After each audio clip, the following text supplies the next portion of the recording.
चलो, तो यहाँ तक तो हमने कर लिया।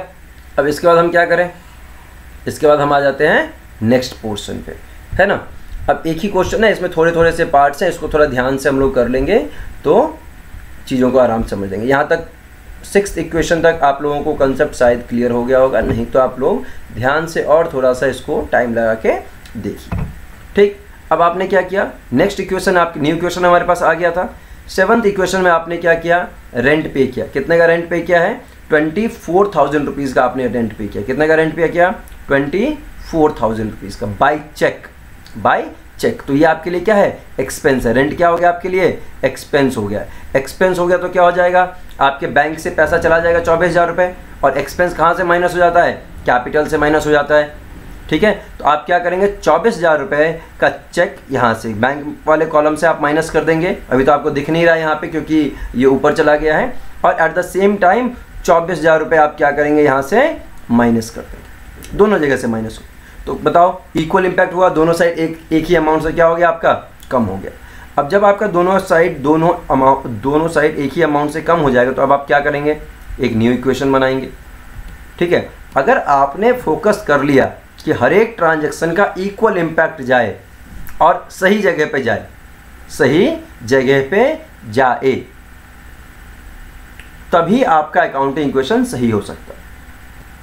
गलती कभी भी कर सकते हैं, फिर भी आपका जो इक्वेशन है वो सही आ सकता है, बट वहाँ पे अकाउंटिंग गलत हो जाएगी आपकी, ये आपको ध्यान रखना है, ठीक है। तो 55,000 को हम एज इट इज़ लिख देंगे क्योंकि इसमें कुछ काम हुआ नहीं है। फिर इसमें से 24,000 चला जाएगा तो 3,96,000 आपके पास आ जाएगा। फिर 60,000 आपके पास एज इट इज़ यहाँ पे है क्योंकि वो कुछ चेंज हुआ नहीं है। 1,25,000 रुपये आपके प्लांट एंड मशीनरी का है।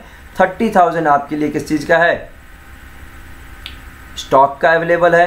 5,10,000 में से जब 24,000 चला जाएगा तो कितना बचेगा आपके पास, 4,86,000 बच जाएगा, और 1,80,000 तो आपका एज इट इज़ है ही है। नया इक्वेशन बन गया, ठीक है। अब जैसे जैसे इक्वेशन बड़ा होता चला जाएगा वैसे वैसे आपके लिए थोड़ी सी एक प्रॉब्लम बढ़ती चली जाएगी। आपको थोड़ा ज़्यादा हर एक स्टेज पे थोड़ा ज़्यादा क्या होना पड़ेगा, एक्टिव होना पड़ेगा, ठीक है। कंसंट्रेशन बढ़ाना पड़ेगा कि अगर हम कैश के बारे में बात करें तो अमाउंट कैश में से ही माइनस होना चाहिए।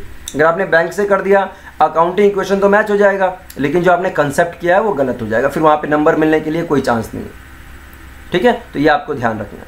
नेक्स्ट जो हमारे पास 7th एंट्री है वो क्या बोला गया है, पेड टू सुमित ट्रेडर्स। आपने सुमित ट्रेडर्स जो याद है आपको, आपने सामान खरीदा था यहाँ पे उधार में 55,000 रुपये का, आप उसे कितना पे कर रहे हो, 30,000 रुपये। क्वेश्चन क्लियर नहीं है कि आपने कैश में पे किया या फिर बैंक से पे किया है। तो ऐसे केस में हम लोग क्या करेंगे, ऐसे केस में हम लोग उसे कैश से पे कर देंगे। किससे पे करेंगे, कैश से। तो 30,000 रुपये है तो हमारा 30,000 रुपये से कैश तो कम हो जाएगा, एट द सेम टाइम हमारी जो एक लाइबिलिटी थी वो भी 30,000 रुपये से क्या हो जाएगा, कम हो जाएगा। बताओ, दोनों जो साइड है वो सेम अमाउंट से कम हो गया। क्या हो गया आपका, वो सेम अमाउंट से कम हो। 55,000 माइनस 30,000 कितना बचा, 25,000, और बाकियों में तो कोई चेंजेस हुआ नहीं है। तो 3,96,000 प्लस 60,000 एज इट इज़ वो आ जाएगा आपके पास, प्लस 1,25,000 तो आपके पास ये भी है, प्लस 30,000 आपके पास दूसरा है जो आपके पास स्टॉक का बचा हुआ था। 4,86,000 ये है आपके पास। 1,80,000 में से चला गया 30,000 तो 1,50,000 बच गया। ये आपके लिए क्या हो जाएगा, न्यू इक्वेशन। अच्छा, एक और मैं इक्वेशन यहाँ पे ले लेता हूँ, है ना, आप लोगों को थोड़ा सा ध्यान रहे। एक और क्वेश्चन मैं आप लोगों के लिए करवाऊंगा तो उसको भी देखिए, उसमें थोड़े ज़्यादा से क्वेश्चन, ये तो बहुत ही बेसिक से क्वेश्चन है, ठीक है। मान लो वेजेस आउटस्टैंडिंग का आ गया, क्या आ गया आपके पास, वेजेस आउटस्टैंडिंग ₹5,000। मतलब वेजेस आपको पे तो करना है, वो आपके लिए खर्चा है, लेकिन अभी तक आपने पे नहीं किया है। जब ऐसे केस आपके पास आ जाए आउटस्टैंडिंग का, एक्रूड का, तो अभी हम आउटस्टैंडिंग का ही बात कर लेते हैं। आउटस्टैंडिंग है, ये तो हमारा खर्चा है, खर्चा है। एक्सपेंस आपको पता चल गया, एक्सपेंस पता चलते ही आप क्या करोगे, कैपिटल में से 5,000 माइनस कर दोगे। अब इसका इम्पैक्ट एसेट साइड में भी कहीं होना चाहिए ना, लेकिन हमारा ना तो कैश जा रहा है ना बैंक जा रहा है, कुछ जा ही नहीं रहा है। तो हम क्या करेंगे, आउटस्टैंडिंग वेजेस हमारे लिए क्या होती है, एक लाइबिलिटी है जो हमें बाद में पे करना है। तो ये कहाँ ऐड हो जाएगा, 5,000 रुपये आपके लाइबिलिटी साइड में लाइबिलिटीज़ कॉलम में ऐड हो जाएगा। अब याद रखो, अभी तक तो आपने सिर्फ और सिर्फ एसेट साइड को ही बढ़ते हुए और घटते हुए देखा था, जिसका जीरो इम्पैक्ट होता था। अब ये ऐसा ट्रांजैक्शंस है which do not impact on the other side, वो सिर्फ और सिर्फ लाइबिलिटीज साइड को ही और कैपिटल एंड लाइबिलिटी साइड को ही इम्पैक्ट करता है। कर लिया आपने। फिर आपने एक लाइन खींचा, क्या आ गया आपके पास, अकाउंटिंग इक्वेशन नया आ गया, 25,000 प्लस 3,96,000 प्लस 60,000 प्लस 1,25,000 प्लस 30,000। अब यहाँ पे क्या लिखोगे, माइनस हो गया ना, तो 4,81,000। अब देखो ना, 5,000 रुपये से बढ़ भी गया और 5,000 रुपये से कम भी हो गया, तो क्या कोई फ़र्क पड़ेगा, 1,55,000 हो गया। कहानी ख़त्म है। कोई समस्या है अभी तक तो पूछ लेना। अब जब फाइनल इक्वेशन आता है तो हम लोग इसे क्या बोलेंगे, टोटल बोल देंगे। क्या बोल देंगे हमसे, टोटल। और इसी को यूज़ करके हम लोग एक छोटा सा बैलेंस शीट भी बनाते हैं। क्या बनाते हैं हम लोग, छोटा सा बैलेंस शीट। अब ये एक्चुअल बैलेंस शीट वैसा नहीं है जैसा बनता है, बट फिर भी आप समझ लो इस चीज़ को। अब आपने ये सब काम कर दिया। अब ये सब काम करने के बाद आप एक बैलेंस शीट भी बना सकते हैं। क्या बना सकते हैं आप, एक बैलेंस शीट भी बना सकते हैं। अच्छे तरीके से बैलेंस शीट बना सकते हैं। कुछ नहीं करना है आपको, ये हेडिंग डालना है बैलेंस शीट। जिस डेट को आपने अकाउंटिंग इक्वेशन बनाया है उसी डेट को आप ये बना सकते हैं।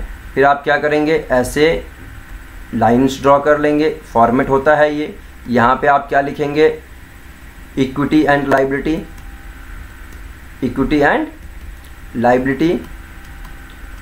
यहाँ पे आप लिखेंगे अमाउंट, अमाउंट में क्या लिखेंगे आप, रुपीज़। और क्या लिखेंगे आप, एसेट्स। और यहाँ पे फिर अगेन अमाउंट एंड रुपीज़। जिस डेट को आपने बनाया है अकाउंटिंग इक्वेशन एज ऑन के पर्टिकुलर डेट पे बनाया था। यहाँ पे दो ही चीज़ें हमारे पास, एक है हमारे पास कैपिटल और दूसरा है हमारे पास लाइबिलिटीज़। हमने लाइबिलिटीज़ को बाइफरकेट नहीं किया है, नहीं तो लाइबिलिटी जितने भी अलग अलग टाइप्स के होते हैं हमें सबको लिखना होता है।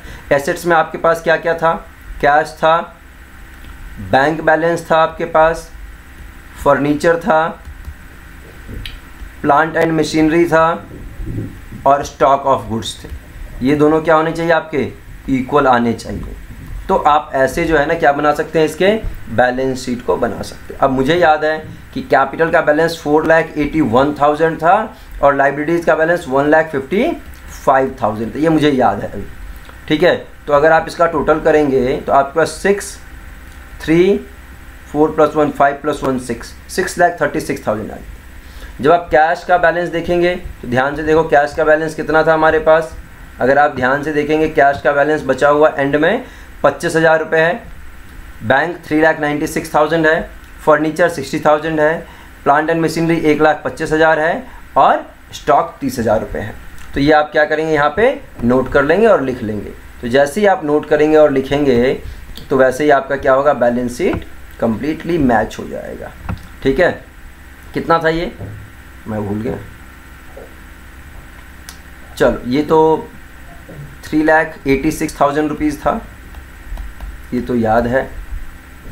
फर्नीचर आपके पास 60,000 रुपये का था, प्लांट एंड मशीनरी 1,25,000 रुपये का था और स्टॉक आपका कितने का था, स्टॉक आपका 30,000 रुपीज़ का रह गया था। एक बार और मैं अमाउंट मैच कर लेता हूँ, ये गलती नहीं होनी चाहिए। ठीक है, 25,000 रुपये का है हमारे पास, 3,96,000 है, वो देखो गलती हो गई ना अभी। ठीक है, तो ये थोड़ा सा ध्यान रख ही लेना है हमें, ये गलती तो होनी नहीं चाहिए ना। गलती हुई तो फिर बेकार है काम करना हमारा। क्या है हमारा काम करना, बेकार है। ठीक है, देखो मैं फिर भूल गया यार, 25,000 रुपये है, तो यहाँ पे लिख दो आप 25,000। अब इसका आप टोटल करो, 5 6 5 11 + 5 16, 1 2 1 3 + 9 12 + 6 18 + 2 20 + 3 23 2 3 2 5 1 6। मैच हो गया ना, तो हो गया। अकाउंटिंग क्वेश्चन इतना आसान सा तो टॉपिक है, इसको इतना टफ बनाने की कोई ज़रूरत नहीं है। कहानी क्लियर है। चलो, तो ये देख लो। इसके बाद मैं एक और छोटे छोटे 2 पार्ट में 2 और क्वेश्चन आपको 10-10 मिनट के 2 वीडियोज़ डाल के आप लोग देख लेना। फिर उसके बाद जो है परचेज बुक और सेल्स बुक के लिए भी मैं 1-2 दिन में डालने की कोशिश करता हूँ। ओके।